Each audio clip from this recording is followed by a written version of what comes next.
I am here in the belly of the Blizzard beast right now. I've sequestered Jay Wilson, game director, Diablo 3, in this little tiny office. He's going to answer every question I ask. Limited questions, that is. First thing, Jay, you brought everybody here. Massive, massive announcements. More than one. So kind of run through what you guys talked about here, what you're showing people. Well, the major thing that we're showing people today is information about Battle.net and the Battle.net services. And so that involves allowing people to always be persistent online, keep their characters, even if they leave the game, their characters will be stored, being able to connect with their friends really easily with persistent friends lists and just kind of ability to join people anytime, and the ability to trade really easily between players using an auction house that they can use to trade with in-game currency, or they can even trade with real money, so they can buy items directly from other players using real money. Let's talk about the persistent online presence. This is very much like StarCraft 2 in that this game is always online. I'm assuming that you have to be online to play this game. Yes. Was the decision made before StarCraft 2 came out to do that, or you saw that, hey, this is viable, we can just ask people to be online all the time and they'll still want to play the game? The decision was made almost simultaneously for both StarCraft 2 and Diablo 3, although I think we'd been pushing for it on the development team for quite a while, mainly because we felt like online was the way we could provide the best possible experience for players. It's where we could guarantee that we could store their characters, where we can improve security, and where we could be sure that they're always connected to their friends. There was a lot of problems with Diablo 2 where players would make and build characters offline and then discover, kind of by accident, oh, I can't play with anyone else. And that was a situation that we just never wanted to happen, and we really wanted to fix. What's the bandwidth level here? How can you get into this game? Well, the bandwidth for Diablo is very, very low, and it has to be because we tend to run hundreds of games on a single server. So the bandwidth has always been just basic in the design, regardless of whether we've gone online or not.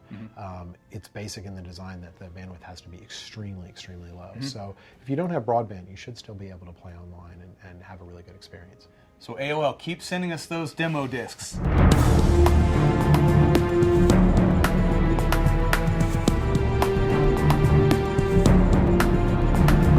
One of the things I got from the demos that you guys are doing here, it really seems like you focused on streamlining the experience. For one, being able to share an inventory across all of your characters throughout the game. Two, having the cube that allows you to deconstruct items on the spot. Being able to sell items instantly within the world instead of transporting back to town. Everything just seems more streamlined. Is that kind of what you guys were thinking of? Obviously, you're designing a lot of things in the game, but it seems like overall it's a far more streamlined experience. Well, whenever we make a game at Blizzard, it's always a goal of ours to make it, as we like to say, easy to learn, impossible to master.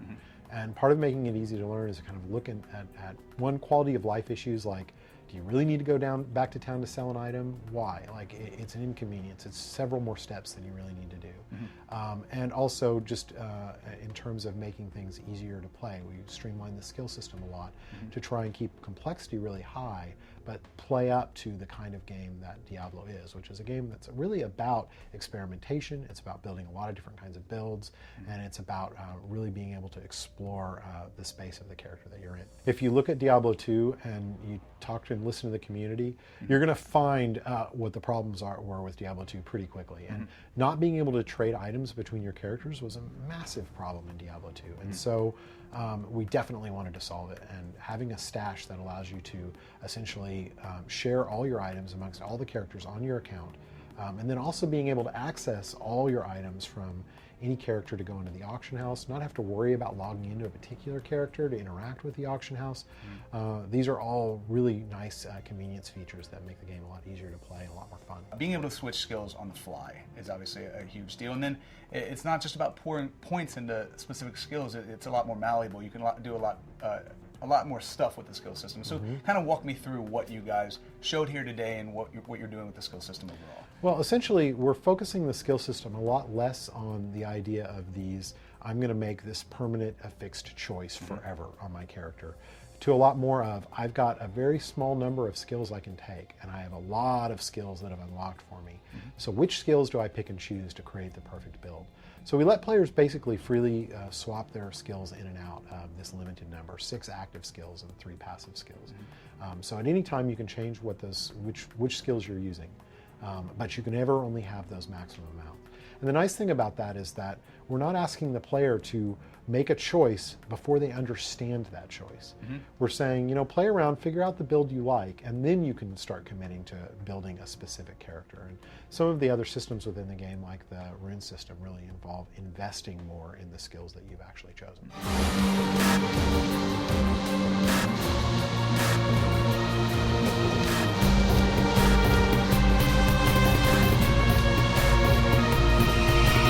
And let's shift gears a little bit. One of the things that we saw when we first sat down to take a look at the demo here today, the follower system. What is that exactly? So followers are really a kind of carry forward of a system that was in Diablo 2 called hirelings, which essentially followers are kind of mini heroes. They're not as awesome as the player, but they're still pretty awesome. And when they meet the player, they're kind of so enamored of you and your awesomeness that they want to join you and follow you into battle. So the cool thing about followers is that you can customize kind of their abilities as well. They're simpler than the player, but they still got some good customization. And there's 3 different ones, and each one has kind of different powers and abilities. So you can kind of say, for example, if you're a demon hunter or more ranged character who doesn't want to get in the thick of fighting, you can take the Templar, who can be a tank and be really tough for you and kind of distract enemies, and then you can kind of customize him to that role. But they also serve a story role, and that whenever you have a follower with you, well, he has a personality and a view of the world, and he will interact with you, he will comment on the world, he'll interact with other NPCs in the world, and he does this all based on, like, for example, if you're playing a female wizard, he'll interact with you like you're a female and like you're a wizard, not just like you're the generic player character. So we really did this to try and enhance the storytelling aspects of the game, which was a big part of Diablo 3. Female wizard. So basically flirt with me in a very polite manner. We actually have the scoundrel is quite the flirt. All right. Quite the flirt. Well, guess who my follower is going to be? And then my last thing for you, exact day, date, He doesn't and time. flirt with guys, though. What? Sorry. This is not, obviously this game's not going to be sold in New York. And then my last thing for you, exact day, date, and time of the beta? When it's done. As usual, eloquent in its brevity. I thank you for your time, sir. Thank you. Really appreciate it.